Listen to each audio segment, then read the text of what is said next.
Haleluya, Shalom, salam damai sejahtera bagi kita semua ini. Selamat datang kembali di YouTube channel Willy Marbau. Dan saya mau bagikan firman Tuhan kepada saudara. Ada banyak orang yang merasa diberkati, ada banyak orang yang termotivasi ketika mendengarkan channel ini, ketika mendengarkan video-video dari saya. Dan kiranya ini bisa terus memberkati saudara-saudari sekalian. Dan jangan lupa untuk subscribe channel ini dan juga tekan tanda loncengnya sehingga setiap ada video baru teman-teman bisa mendapatkan notifikasi daripada channel ini. Kemudian silakan like, komen, dan juga share apabila teman-teman diberkati. Maka apabila kita membagikannya, maka kita juga menjadi berkat. Dan juga apabila teman-teman memiliki pertanyaan yang mau diajukan dan mau dibuat dalam channel ini, boleh menghubungi nomor WhatsApp saya yang tertera di layar kaca teman-teman, atau juga melalui sosial media saya yang lainnya. Tuhan Yesus kiranya memberkati kita semuanya, amin. Dan hari ini saya membawakan firman Tuhan dengan satu pertanyaan: apakah ada yang mau menerima aku? Banyak sekali perempuan-perempuan yang mengatakan, apakah ada yang mau menerima aku? Kenapa tidak ada yang mau menerimamu? Kenapa ada pertanyaan seperti itu? Karena banyak ternyata perempuan-perempuan, ada banyak wanita-wanita. Saya memang bukan berbicara kepada satu wanita, satu jenis kelamin saja, tapi juga pria juga demikian. Tetapi kebanyakan wanita lah yang mendapatkan bekas daripada kesalahannya, daripada dosanya. Sebagai contoh, dia melakukan dosa perzinahan dengan pacarnya, melakukan hubungan seks sebelum nikah. Dan tentu kita tahu bahwa wanita pasti akan memiliki bekas, bahwa ia tidak lagi perawan, ia tidak lagi tidak lagi suci lah, ya kan, boleh dikatakan seperti itu. Dan dia mengatakan, apakah ada yang mau menerimaku? Apakah ada yang mau sama aku? Ini yang sering sekali ditanyakan oleh wanita-wanita. Ada banyak orang yang saya konseling dan menanyakan, apakah ada yang mau menerimaku? Apakah ada yang mau menerimaku? Dan saya pernah buat tulisan bahwa memang akan ada yang menerima engkau kalau engkau hidup dalam Yesus. Dan hari ini saya akan berikan tips-tipsnya atau langkah-langkahnya agar kita memiliki hidup yang dipulihkan. Dan saya tidak menduduh engkau, ya kan, walaupun engkau sudah berdosa, walaupun engkau sudah jatuh dalam dosa perzinahan, hari ini kiranya video ini bisa menjamah hidupmu. Hari ini kiranya video ini bisa memotivasi hidupmu. Hari ini kiranya video ini bisa memberkati hidupmu. Dan engkau memiliki iman, engkau memiliki kepercayaan bahwa engkau bisa dipulihkan. Masih ada Tuhan. Dan ketika masih ada Tuhan, maka masih ada harapan, masih ada mukjizat, masih ada pemulihan, amin. Dan saya berharap video ini bukan membuat engkau malah bertambah sedih, bertambah tertekan, tidak. Tapi video ini saya buat untuk menguatkan engkau. Karena video ini saya buat, channel ini saya buat dengan hashtag jadi berkat, ya kan? Karena hidup ini harus jadi berkat. Oke. Nah, ada banyak wanita-wanita, perempuan-perempuan yang mengatakan tidak ada lagi yang mau menerima aku. Lalu kemudian saya pernah buat postingan di Facebook saya dan di Instagram saya. Dan saya membuat bahwa memang akan ada yang menerimamu. Lalu seorang wanita bertanya kepada saya di Instagram melalui DM. Saya garis bawahi perkataan kamu tentang ini. Kamu mau nggak nerima dia? Nah, ini dia, ya kan? Kamu mau nggak nerima dia? Lalu saya diskusi sama teman saya laki-laki, ya kan? Karena saya masih polos. Ya kan? Saya udah diskusi sama adik kelas saya, kemudian sama teman-teman saya laki-laki.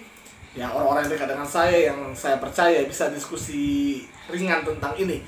Lalu mereka katakan, it's okay, tapi ya harus cocok. Nah, saya juga punya pemikiran pada waktu saya belum berbicara kepada teman-teman saya tanya, saya langsung jawab, ya, kalau memang kepribadiannya cocok, kalau memang it's okay, maksudnya sepadan ya, matching ya, kan, kenapa tidak?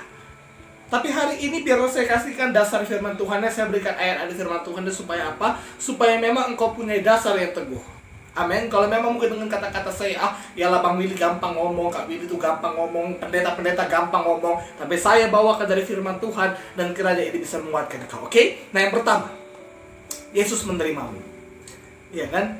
Ada ayatnya, 1 Yohanes 1 ayat 9. Dikatakan, jika kita mengaku dosa kita, maka Ia adalah setia dan adil, sehingga Ia mengampuni dosa kita dan menyucikan kita dari segala kejahatan.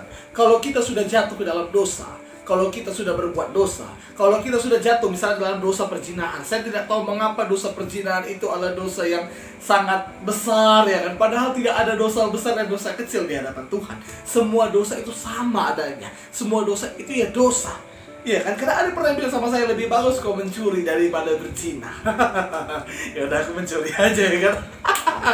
Ya kan, padahal itu sama-sama dosa di hadapan Tuhan. Tapi hari ini kalau engkau mau datang kepada Yesus, Kalaupun kau ketahuan berbuat dosa, Yesus menerimamu, Yesus mengampunimu, Yesus tidak menghukum hidupmu. Amin.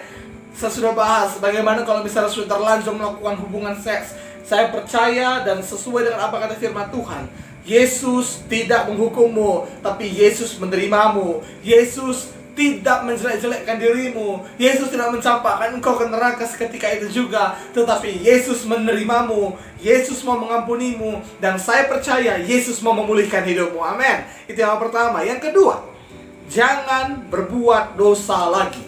Ini adalah salah satu ayat, ya, salah satu bagian ini sudah saya bahas dalam video saya sebelumnya mengenai bagaimana kalau sudah terlanjur melakukan hubungan seks. Tapi saya baca ayatnya dalam Yohanes 8 ayat 11. Jawabnya, tidak ada Tuhan. Ini jawab perempuan yang kedapatan berbuat zina. Dia kedapatan berbuat zina. Ahli-ahli Taurat, orang-orang Farisi membawa dia kepada Yesus dan mau menghakimi dia, mau melempari dia dengan batu. Tapi Yesus mengatakan, mana mereka yang menghukum kau? Tapi perempuan berkata, tidak ada Tuhan. Karena Yesus mengatakan yang pertama kali melemparkan batu adalah orang yang tidak berdosa. Nah, di sini dikatakan bahwa lalu kata Yesus, aku pun tidak menghukum engkau.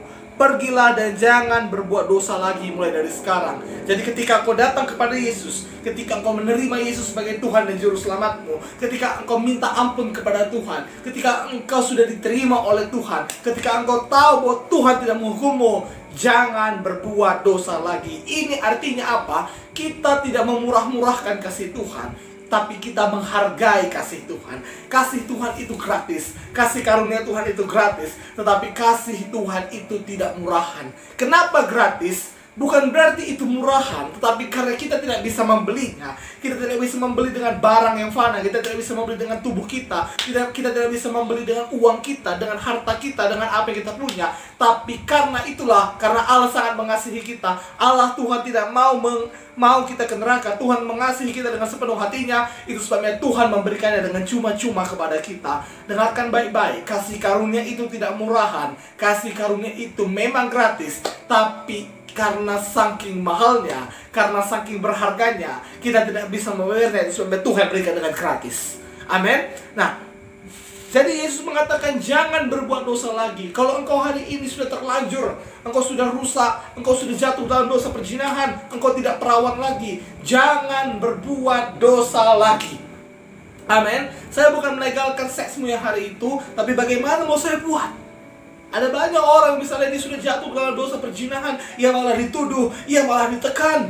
Untuk apa itu? Tekanan, aniaya, perkataan-perkataan negatif itu tidak membawakan kebaikan dalam hidupnya. Tapi kalau kita motivasi dia, kita semangati dia, kita tolong dia untuk bisa berubah, kita tolong dia untuk bisa pulih, saya percaya dia pasti pulih. Karena ini yang dialami oleh Yesus. Dan saya percaya perempuan yang kedapatan berbuat zina ini akan mengikuti Yesus. Iya kan? Nah, jadi jelas Tuhan Yesus mengatakan jangan berbuat dosa lagi. Ini adalah tanda bahwa kita tidak memurah-murahkan kasih Tuhan. Dan ini tandanya kita menghargai kasih Tuhan. Amin. Nah, yang ketiga, kalau engkau sudah jatuh dalam dosa lagi, maka akan lebih buruk adanya. Akan lebih buruk apabila engkau berdosa lagi. Ada ayatnya, Matius 12 ayat 43 sampai 45. Saya akan bacakan Matius 12 ayat 43 sampai 45, dan semua ayat bisa saudara lihat di layar kaca saudara. Udah bisa jadi host. Padahal jadi YouTube dengan 600 subscriber ketika video ini dibuat. Jadi berkat ya kan. Saya nggak tahu bagaimana orang menilainya, tapi karena banyak orang yang diberkati, banyak orang yang termotivasi, saya teruskan ya kan. Karena hidup ini jadi berkat. Oke? Nah, Matius 12 ayat 43 sampai 45 saya akan bacakan. Apabila roh jahat keluar dari manusia, berarti roh jahat ini bukan hanya, dan salah satu roh kenajisan ya kan. Apabila roh jahat keluar dari manusia, ia pun mengembara ke tempat-tempat yang tandus mencari perhentian, tetapi ia tidak mendapatnya. Jadi kalau roh jahat itu sudah diusir, ketika roh kenajisan itu sudah diusir, ketika dosa itu sudah keluar dari hidupmu, dia akan pergi roh yang membawa engkau terikat dengan kenajisan itu pergi, dan dia mencari tempat untuk didatangi. Ia mencari tempat yang tandus, tetapi ia tidak mendapatkannya. Lalu apa yang terjadi? Ayat 44. Lalu ia berkata, aku akan kembali ke rumah yang telah kutinggalkan itu. Ia akan kembali. Dia mau kembali dalam hidup lamamu. Dia mau kembali ke hatimu. Dia mau kembali kepada kehidupanmu yang sudah diubahkan Tuhan, yang sudah diampuni oleh Tuhan. Lalu maka pergilah ia dan mendapati rumah itu kosong, bersih, tersapu, dan rapi teratur. Mengapa rumah itu bersih? Mengapa hatimu bersih? Mengapa kehidupanmu bersih? Karena sudah ada Roh Kudus karena sudah ada Roh Kudus yang membersihkannya. Ada darah Yesus yang menyucikannya. Ada kuasa darah Yesus yang menghapus semua dosamu. Itu sebabnya rumah itu, hatimu itu, kehidupanmu itu sudah bersih, rapi, teratur, bersih, tersapu. Tapi kosong. Itu sebabnya jangan sampai hatimu kosong. Ketika engkau sudah menerima pengampunan dari Tuhan, ketika engkau sudah diampuni, engkau diterima oleh Tuhan, jangan biarkan hidupmu kosong. Jangan biarkan hari-harimu kosong. Jangan biarkan hatimu kosong. Lalu bagaimana cara mengisinya? Isi dengan firman Tuhan. Baca firman Tuhan. Isi dengan persekutuan dengan Tuhan. Banyak berdoa kepada Tuhan. Banyak bersekutu dengan Tuhan. Puji Tuhan, sembah Tuhan, melayani, jadi berkat, menginjil. Amin. Ya kan? Karena aibmu ketika engkau sudah menerima Yesus, maka aibmu itu sudah dihapuskan oleh Tuhan dengan darahnya yang mahal, dan engkau maju ke dalam rencana Tuhan supaya kau sampai kepada maksud rencana Tuhan. Amin. Nah, ayat 45, lalu ia keluar. Jadi waktu itu ia datang sebentar, lalu ia keluar lagi. Ngapain dia keluar? Apakah dia itu gak mau lagi di situ? No. Ia keluar dan mengajak 7 roh jahat yang lebih jahat daripadanya. Dan mereka masuk dan berdiam di situ. Maka akhirnya keadaan orang itu lebih buruk daripada keadaannya semula. Demikian juga akan berlaku atas angkatan yang jahat ini. Jadi sebenarnya benar yang saya katakan ini akan lebih buruk ya apabila berdosa lagi. Ya kan, tidak mengisi hati dengan firman Tuhan, tidak mengisi hidup ini dengan hal-hal yang baik. Kosong, bersih, tersapu, roh jahat itu keluar dan memanggil 7 roh jahat yang lebih jahat daripada dia, 8 sama-sama dia.